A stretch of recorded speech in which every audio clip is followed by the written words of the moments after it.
గొర్రెల స్కామ్కి సంబంధించిన అంశాలను ఒకసారి తెలుసుకునే ప్రయత్నం చేద్దాం. మా ప్రతినిధి శ్రీశైలం అందుబాటులో ఉన్నారు. Over to you Srisailam. Thank you Sharma. So మనం అనుకున్నట్టుగానే గత ప్రభుత్వంలో ఏదైతే ప్రవేశపెట్టినటువంటి గొర్రెల పంపిణీ స్కీమ్ ఉందో ఇది స్కీమ్ కాదు, భారీ స్కామ్ అనేటువంటి అంశం బయటపడతా ఉంది. ఎందుకంటే దాదాపు 700 కోట్ల రూపాయల స్కామ్ జరిగినట్టు తెలుస్తా ఉంది. ఇప్పటికే ఏసీబీ దర్యాప్తు చేస్తున్నటువంటి ఈ కేసుకు సంబంధించి కొత్తగా ఇక ఎంక్వైరీ కోణంలో దర్యాప్తు చేయడానికి ఈడీ ఎంట్రీ ఇచ్చింది. మనీ లాండరింగ్ సంబంధించినటువంటి ఆ కోణంలో యొక్క కేసును చూస్తా ఉంది. అందరికీ తెలుసు గతంలో కొంతమంది అరెస్ట్ అయినటువంటి విషయము, అటు రవీంద్ర నాయక్ కావచ్చు, మాజీ ఓఎస్డీ అయినటువంటి కళ్యాణ్ కావచ్చు, వాళ్ళ అరెస్టుతో కోర్టులో హాజరుపరిచారు. కోర్టు పర్మిషన్స్ తో వాళ్ళని ఎంక్వైరీ పేరిట ఇప్పటికే విచారణ మొదలుపెట్టింది. సో విచారణలో విస్తుపై నిజాలు బయటపడతా ఉన్నాయి. గతంలో పశుసంవర్ధక శాఖకు సంబంధించినటువంటి ఆఫీసులో ఫైళ్ల చోరీ కావచ్చు, ఇతరితర హార్డ్ డిస్కులు, కంప్యూటర్లో ఉన్నటువంటి విలువైనటువంటి సమాచారాన్ని ధ్వంసం చేయడం కావచ్చు, అన్ని రకాల అంశాలన్నీ కూడా బయటకు వస్తా ఉన్నాయి. అసలు ఆ పాత్రధారి ఎవరు, అసలు సూత్రధారి ఎవరు, ఈ గొర్రెల పంపిణీ స్కామ్ అనేది ఒక రకంగా చెప్పాలంటే ఈ స్కీమ్ అనేది గతంలో గొల్ల కురుమలు ఎవరైతే ఆ పల్లెల్లో ఉన్నటువంటి గొల్ల కురుమలు వెనుకబడినటువంటి వాళ్ళను కొంత వాళ్ళని ఆర్థికంగా బలోపేతం చేయడానికి ఈ గొర్రెల స్కీమ్ అనేది ఒకటి తీసుకొచ్చారు. ఆ మటన్ రేట్ కావచ్చు, లేకపోతే అదేవిధంగా ఆ గొల్ల కురుమల ఆర్థిక అభివృద్ధి కావచ్చు కొంత మెరుగుపడుతుంది, మటన్ రేటు తగ్గుతుంది. సో మనమే ఇక ఇతర రాష్ట్రాలకు మటన్ ని ఉత్పత్తి చేయొచ్చు అంటూ కొంత రాష్ట్ర ప్రభుత్వం ఈ స్కీమ్ తీసుకొచ్చినట్టయితే ఇది కాస్త మొత్తం మిస్ మ్యాచ్ అయిపోయింది. మటన్ రేటు మనం చూస్తా ఉన్నాం దాదాపు 800కు పైగా ఇప్పుడు పలుకుతున్నటువంటి పరిస్థితి కేజీ. ఇక గొల్ల కురుమల విషయానికి వస్తే గొల్ల కురుమల జీవితాల్లో ఎటువంటి అభివృద్ధి కల్పించట్లేదు. ఎందుకంటే గొల్ల కురుమలకు 2 విడతల గొర్రెల పంపిణీ అన్నారు. సో మొదటి విడత అధికారంలోకి వచ్చినప్పుడు అరాకొర అక్కడక్కడ కొన్ని గొర్రెల పంపిణీ జరిగింది. సో 2వ విడత పేరిట కూడా గొర్రెల పంపిణీ ఏదైతే స్కీమ్ మొదలు పెట్టిరు, కానీ ప్రభుత్వం అధికారంలోకి రాకపోయింది బీఆర్ఎస్ ప్రభుత్వం. సో గతంలో జరిగినటువంటి మొదటి విడతలోనే అనేక అనుమానాలు, అనేక ఏదైతే మనీ లాండరింగ్ సంబంధించినటువంటి ఆరోపణలు, కొంత ఈ స్కామ్ జరిగినట్టు మనకు స్పష్టంగా తెలుస్తుంది.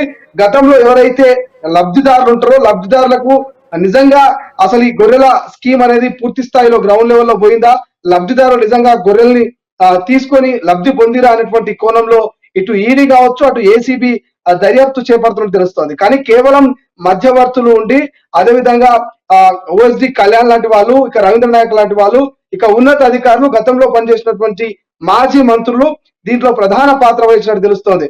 కేవలం లబ్ధిదారుల నుంచి డీడీల పేరిట ఒక్కొక్కరి నుంచి 37,000 నుంచి 40,000 రూపాయలు డీడీలు సేకరించి వాళ్లకు గొర్రెల పంపిణీ చేయనటువంటి పరిస్థితి.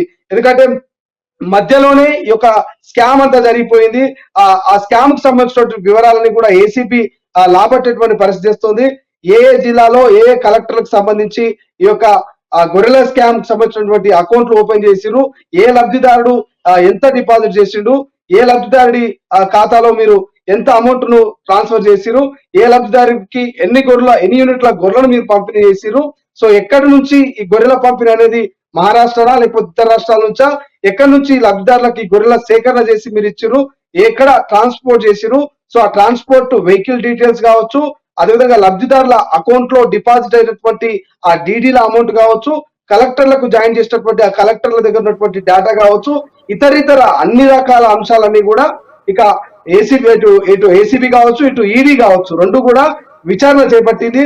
నిజమైన లబ్ధిదారులకు దీంట్లో ఇంకొక అంశం కూడా కనిపిస్తుంది. మనం గతంలో చాలాసార్లు చూసాం, ఒకే గొర్రెల లోడ్ను ఒక గ్రామంలో పంపిణీ చేసి మళ్ళీ వాటిని రీకలెక్ట్ చేసుకొని పక్కనున్న గ్రామానికి అవే గొర్రెల లోడ్ను మళ్ళీ పంపిణీ చేసినట్టుగా కొన్ని అలిగేషన్స్ వచ్చాయి. ఇట్లాంటి అంశాలు కూడా తెర మీదకి వచ్చే అవకాశాలు ఏమన్నా కనిపిస్తున్నాయా దర్యాప్తులో?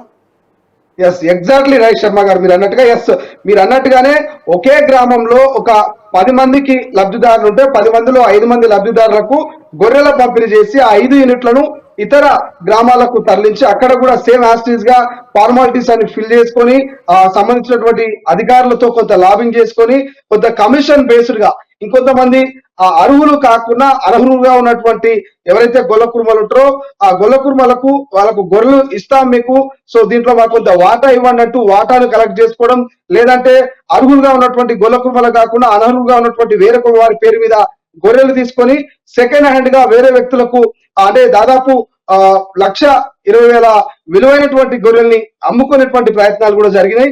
సో ఈ గొర్రెల మీద పెద్ద స్కామ్ జరిగింది. తీగలాగితే డొంక కదిలినట్టుగా ఒకరొకరుగా బయటపడతా ఉన్నారు.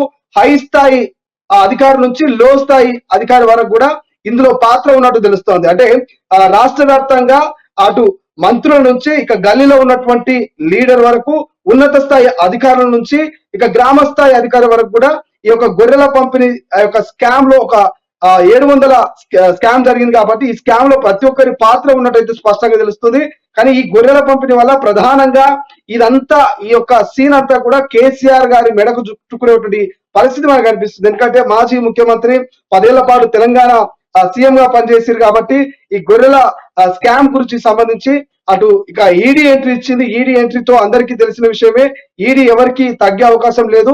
సో ఈడీ ఏసీబీ రెండు కూడా ఈ యొక్క స్కామ్ లో ప్రవేశపోయింది కాబట్టి ఇక ఈడీ ఖచ్చితంగా కేసీఆర్ మెడకు చుట్టుకునే అవకాశం ఉందంటూ ఇప్పటికే అటు ప్రతిపక్ష నేతలు కూడా చెప్తున్నటువంటి పరిస్థితి.